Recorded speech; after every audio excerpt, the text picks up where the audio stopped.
ピースです。今回ですね、くしゃみをするときに、大体普通ハクションとかヘクションとかっていう言葉が出ると思うんですけど、今日はですね、他に言葉が発せられるのかっていうのをね、やってみたいと思います。でね、まずはね、この小よりを使ってくしゃみをするわけですけども、まず普通のくしゃみをね、やってみたいと思います。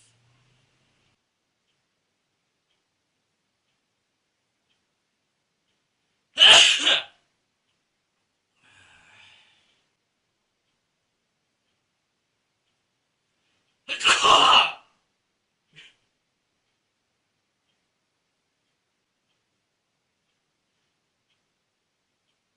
んだ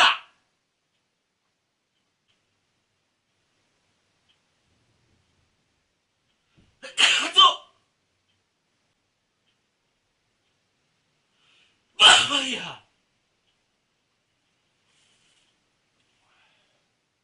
ということでね、なんとか言えるんですけど、聞き取りづらいということで、一つ気づいたことがあります。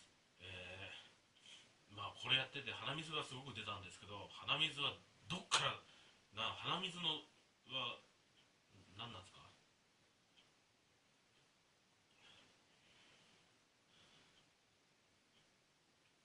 この鼻水はね、どっから来てるのかっていうのはね、ちょっと気づきましたね。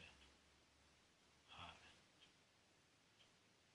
何でしょう、小よりを入れるとね、鼻水がどんどん出てくるんですけど、この鼻水とは一体何なんだろうか、すげえ疑問に思いました。はい。以上です。どうも、また次回ご期待ください。よろしかったらチャンネル登録の方お願いします。それじゃあまた。